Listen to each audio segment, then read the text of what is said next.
पानी के मसाइल हों, बाकी मसाइल हों, सियासी मसलतों का शिकार हो जाते हैं और इसी वजह से शायद जो बड़े रेजरवायर्स हमें बनाने चाहिए थे वो नहीं बनाए। इन दिनों भी एक और जो कंट्रोवर्सी हमें नजर आ रही है कि जो पंजाब से 6 नई नहरें निकालने का जो मंसूबा है और उस पर सिंध को एतराज़ है। जो प्रेसिडेंट आसिफ अली जरदारी, उन्होंने ज्वाइंट सेशन में बाकायदा तौर पर इसकी मुखालफत की है और अपने कंसर्न्स शो किए हैं। सबसे पहले तो आप इस नहरी मंसूबे से मुतालिक बताएं, डू यू थिंक के पानी के मसले को हल करने के लिए या हमारी बंजर ज़मीनों को सैराब करने के लिए ये मंसूबा ठीक है, और अगर ठीक है तो जो सिंध के एतराज़ात हैं वो किस हद तक फिर दुरुस्त हैं? मेरी फिर से रिक्वेस्ट होगी, जरा इसको तफसील एक कदम पीछे हट के देखते हैं इसको जरा। हम हमारे पानी की तकसीम का जो हमारे सूबों के दरमियान एक मुआहदा है जिसको कि 1991 का वाटर अप्रोप्रिएशन अकॉर्ड कहते हैं, वो एक कंसेंसस डॉक्यूमेंट है जिसके ऊपर सब लोगों ने अग्री किया था। और उसको जिस वक्त नेगोशिएट किया गया था तो उस वक्त सिंध की नुमाइंदगी जाम सादिक साहब ने की थी और मेरे ख्याल में मुजफ्फर शाह साहब ने की थी।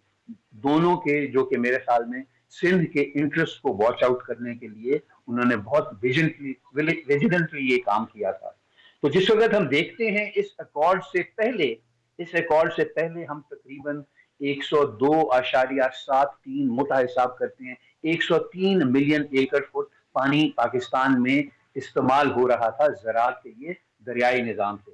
अब काबिल इस्तेमाल पानी क्या है? काबिल इस्तेमाल पानी वो है कि जो हम बहते दरिया में से खरीफ के मौसम में हम पानी निकाल के नहरों को फीड कर देते हैं अपने बैराजे से, और उसमें हम जमा करते हैं, जो हम डैमों के अंदर स्टोर करते हैं, जो हम फिर बाद में इस्तेमाल करते हैं जब पानी दरियाओं में कम होता है। तो बहता हुआ पानी, काबिल में से निकला हुआ पानी जमा, उसमें अगर ऐड करें जो हमारा डैम्स के अंदर पानी है, तो हम उस वक्त 1991 के अकॉर्ड से पहले हम 103 इस्तेमाल कर रहे थे।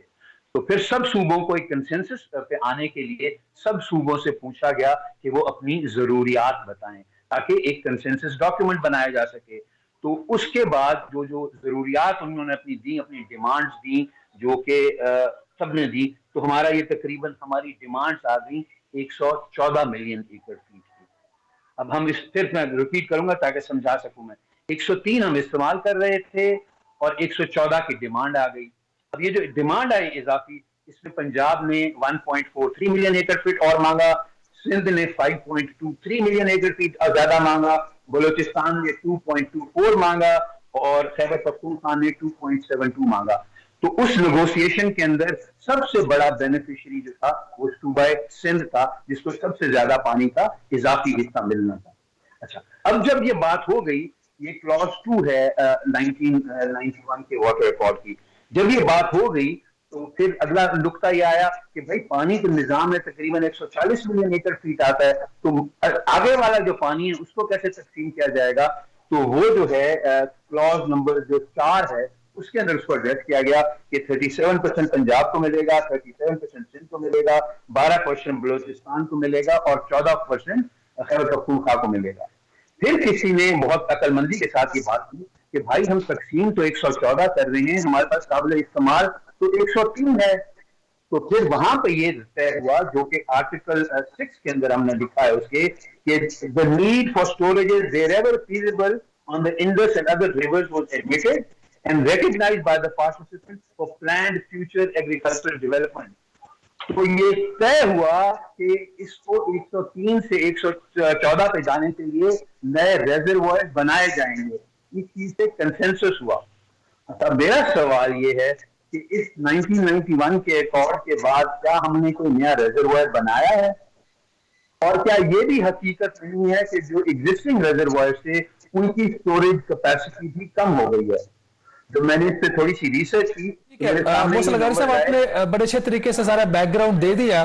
ये जो क्लॉज 4 की अब हम तरफ जा रहे हैं डिस्कशन को लेके, 2 में डिवीजन हो गई, 4 के अंदर हमने बड़े बड़े जखायर बनाने थे। एक डैम के ऊपर काम तो शुरू हुआ है लेकिन वहां पे हमारे पास पैसे नहीं है।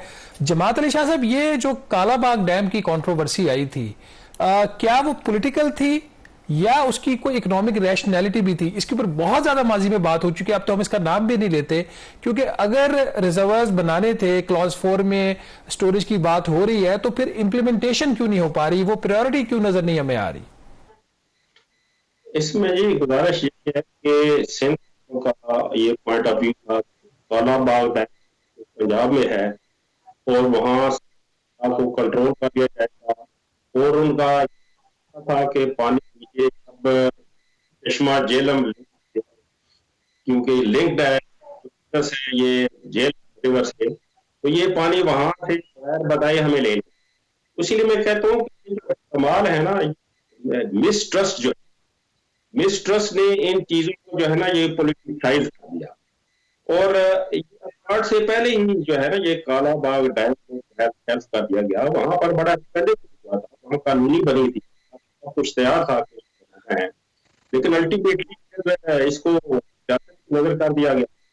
तो जब तक हम मजीद डैम नहीं बनाएंगे, जैसे गाड़ी साहब ने कहा, देखिए जी अभी बंगला डैम सिर्फ जो है इतनी हो चुकी है, हम रिप्लेनिश ही नहीं कर सकते, मजीद डैम की तो बात है। और अगर आप देखें पाकिस्तान बनने आज तक अगर मंगला और करेला डैम बने हैं, तो ये हमारी कोई पॉलिटिकल विजडम नहीं थी, ये हमें इंडस सिंध तास मायदा की वजह से जो है ये मिले हैं और हमने बनाए हैं। और इससे पहले हम नहरी निजाम में तकरीबन 67 मिलियन एकड़ फीट पानी इस्तेमाल कर रहे प्री मंगला तक, और इनके बनने से हम 104 मिलियन एकड़ फीट पर आ गए, तो डैम का फायदा हुआ।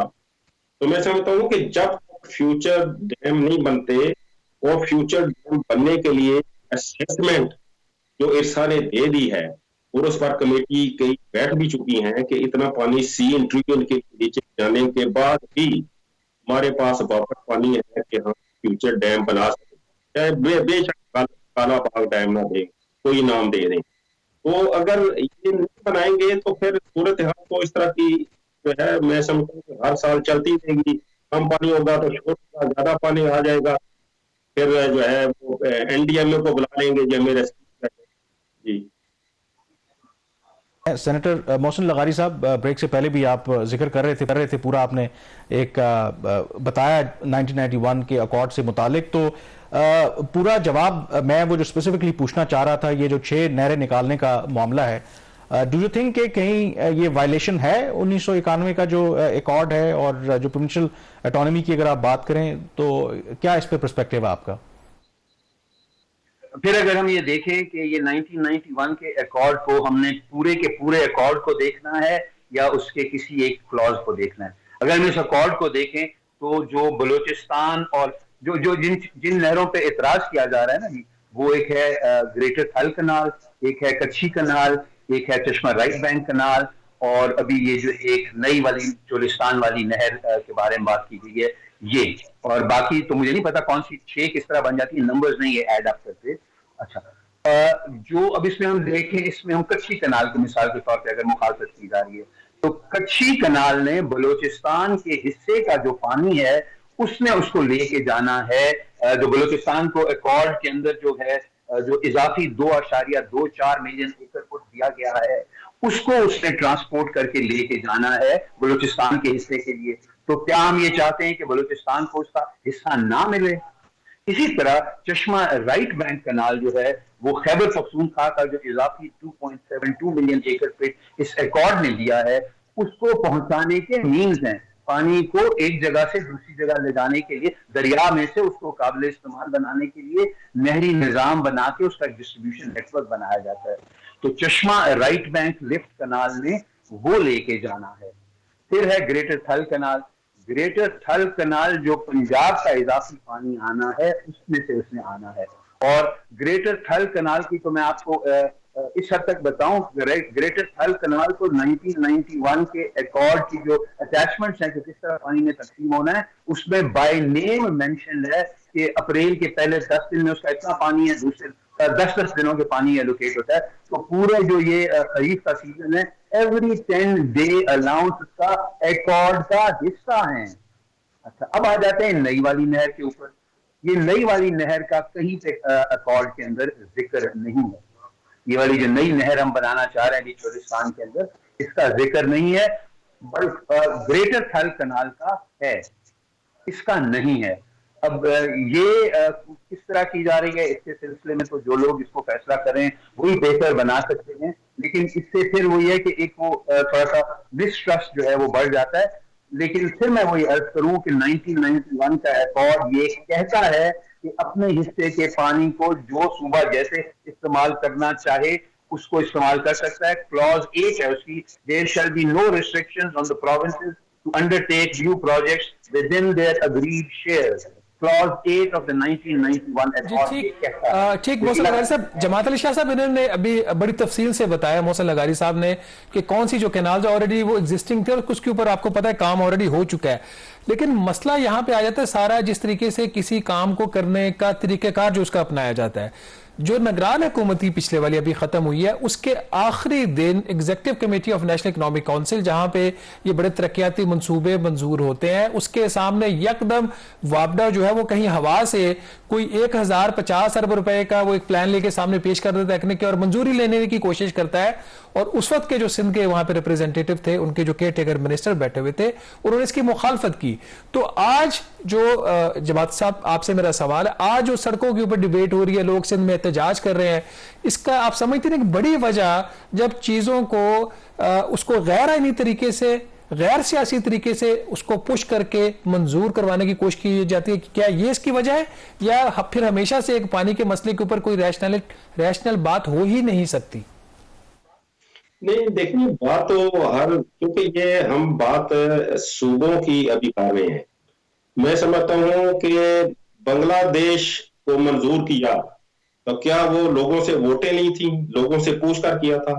मोटरवेज बनी, हाईवेज बनी, तो क्या यह सूबों और लोगों से पूछा था? मैं समझता हूं जो नेशनल इंटरेस्ट के प्रोजेक्ट्स हैं ये सियासत से बाला होने चाहिए हैं, और जो प्लानिंग कमीशन है उसका ये मैंडेट है कि मुल्क की तरक्की के लिए हमने ये प्रोजेक्ट्स बनाने हैं और उनको बना लेना चाहिए।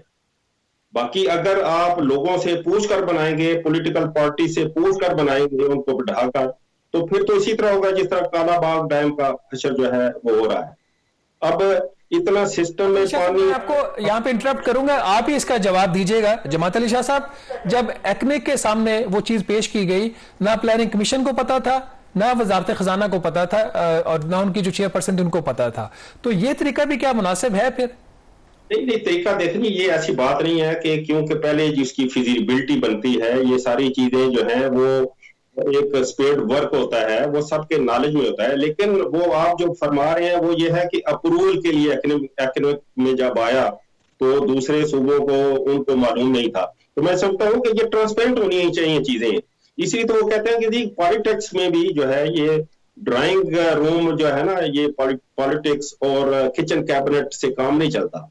चीजों को जो है टेबल करना चाहिए और कैंडिडेटनेस डेवलप करनी चाहिए, एक दूसरे को जो है कॉन्फिडेंस में लेना चाहिए।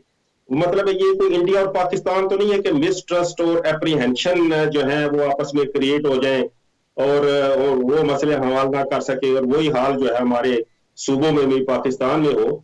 तो इसलिए मैं तो यही गुजारिश करता हूँ कि मेरी सबमिशन है कि ये इन इश्यूज को जो नेशनल इंटरेस्ट के इश्यूज हैं उस पर जो है ना ये पॉलिटिक्स नहीं होनी चाहिए, उसको किसी तरीके से जो है ना ये बंद करना चाहिए।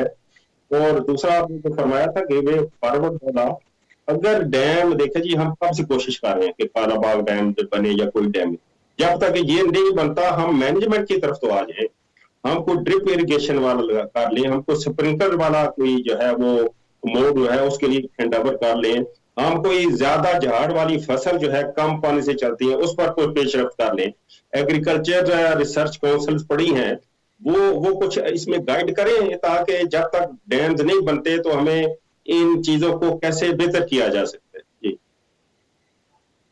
जमात अली शाह साहब, बिल्कुल आप ठीक कह रहे हैं। जो सोल्यूशंस हमारे पास मौजूद हैं, शॉर्ट टर्म है, मीडियम लॉन्ग टर्म, सवाल सिर्फ ये है कि क्या जो हमारे फैसला साज हैं उनको इस बात का अदराक है भी या नहीं। हमारी प्रॉब्लम यही है कि हमारी अप्रोच हमेशा प्रोएक्टिव होने की रिएक्टिव होती है। जब कोई हादसा हो जाता है तो फिर हम हाथ पांव बहुत मारते हैं, लेकिन उस हादसे से बचने के लिए जो इक़दाम करना होते हैं उसके लिए फिर शायद हम इंतजार में रहते हैं कि वो हादसा हो जाए।